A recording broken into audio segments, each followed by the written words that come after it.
Et voilà, c'est Papy YouTuber qui est de retour avec toute cette série sur la production, Tu n'aimes pas que la prospérité. je t'ai cousu votre шапка, regarde. Ah, la chapka. Elle est super, qu'est-ce que tu penses? Ah, ça peut être mieux que la cagoule, hein. J'ai Tu eu des vois? remarques sur la cagoule, comme quoi c'était un peu pas beau, dégradé et tout ça. Ah, d'accord. Tu vois, Hmm. tu peux me apporter comme ça, tu vois, je Ah peux te ouais. cousu là, je peux Bon, coudre ici chérie, je sur suis votre... en train de faire une vidéo là sur Ah, la d'accord, j'ai pas production. compris. Ok, mais elle est beau cette chapka, c'est Ouais, très elle est chaud super, elle pour est les super. motos, tu vois? Elle est super, Ok. impeccable. Ben, je te remercie. Maintenant, je vais peut-être pouvoir continuer ma vidéo, hein. Allez, ça marche. Et oui, vous avez assisté à une mini-scène avec ma petite femme. J'ai une petite femme qui est russe.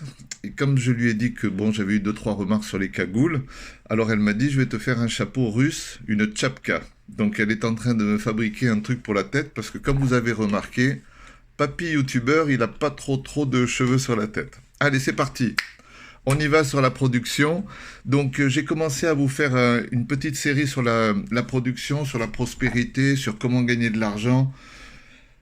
La manière la plus sûre de gagner de l'argent, c'est de produire quelque chose. Alors quand on parle de produire quelque chose, on parle de sortir un produit. Alors un comptable va nous sortir par exemple un bilan. Il va nous sortir des registres comptables. Lui, ça sera le service qu'il va vous rendre. Parce qu'un produit en fait, c'est un article ou un service. Alors, quand on dit un article ou un service, bon, ben, c'est un article ou un service, hein. C'est, voilà, ce crayon, si j'achète un crayon, c'est un article. Si je paye mon comptable pour qu'il me fasse un bilan, ça sera un service. Si je demande un service de consulting à quelqu'un pour venir un peu m'aider à réparer quelques petits trucs dans ma boîte qui ne marchent pas, ça sera un service.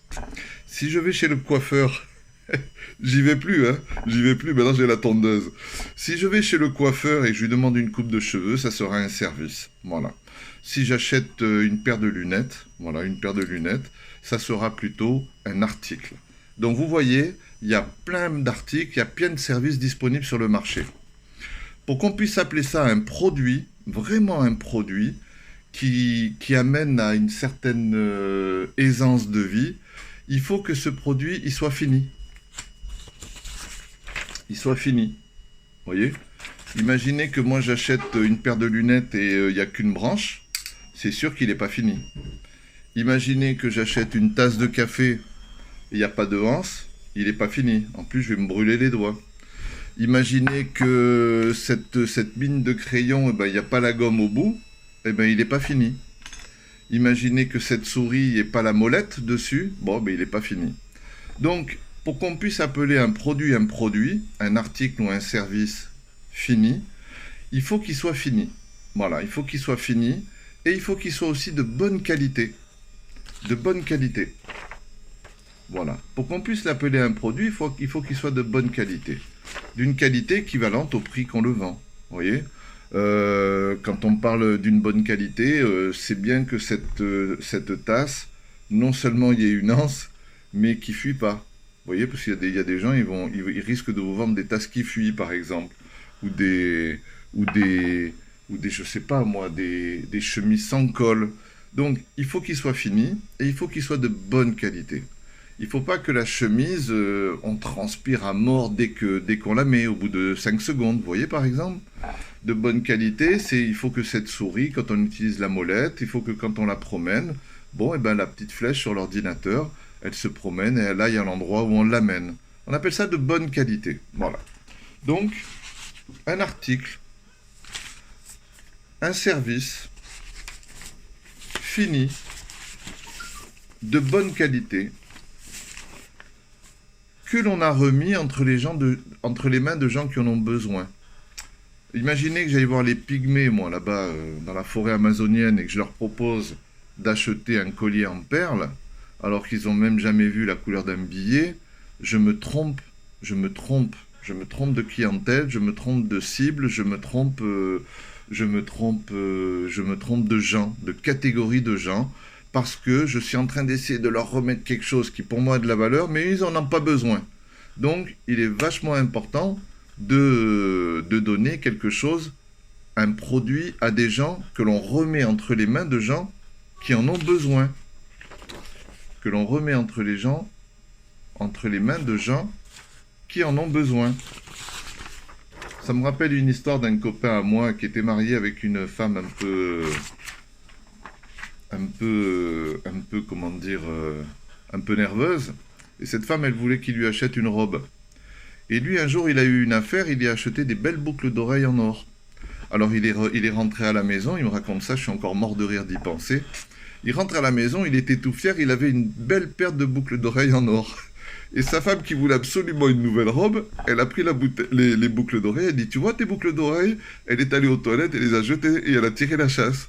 Oh, l'autre, il est tombé à la renverse. Et j'ai dit, tu vois, t'as essayé de lui remettre quelque chose entre les mains de quelque chose dont elle n'avait pas besoin. Donc c'est sûr qu'on va au clash. Donc il faut bien vérifier le besoin des gens en face, principalement dans le commerce, mais aussi par rapport à ses amis, par rapport à sa femme, par rapport à son mari, par rapport à ses clients, par rapport à ses relations.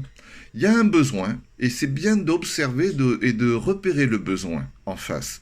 Parce que si l'on remet quelque chose qui ne correspond pas à un besoin, ça ne sera pas un produit. D'accord?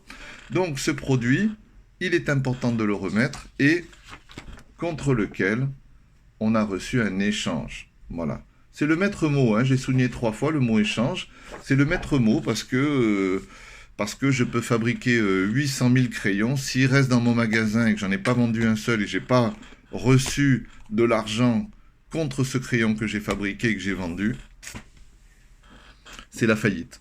Donc il y a toujours un échange possible. Il y a toujours même une fleur, même un pot de fleurs. Quand vous l'arrosez, vous lui donnez quelque chose dont il a besoin. C'est de la bonne eau, c'est bien fini, c'est de bonne qualité. Ben, un pot de fleurs, ce pot de fleurs, il va vous donner, il va échanger avec vous de l'odeur, il va échanger avec vous des couleurs, il va échanger avec vous de la beauté, de l'esthétique. Vous voyez, même avec un pot de fleurs, vous avez un échange.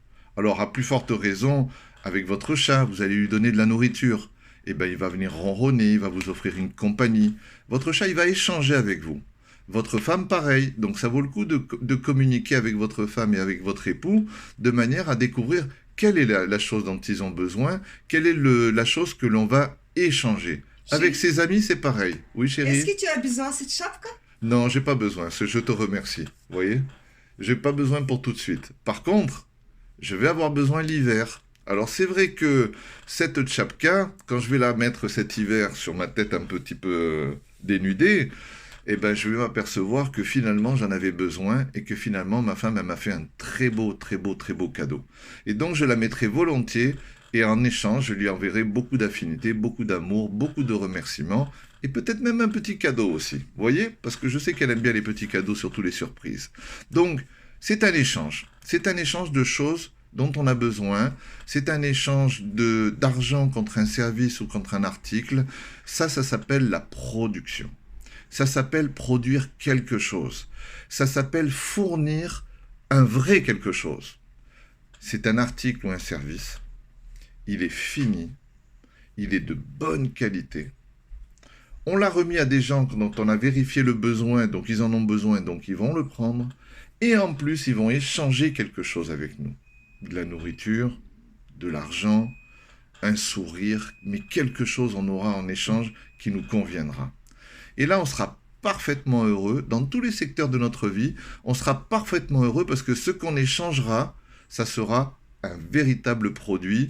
Et c'est un petit peu la clé du bonheur, c'est un petit peu la clé de la prospérité, c'est un petit peu la clé de vivre bien, c'est un petit peu la clé de dormir et d'avoir bonne conscience, de se lever, de se regarder dans la glace et d'être fier de soi. C'est un peu une clé du bonheur, de sortir de véritables produits en bonne quantité.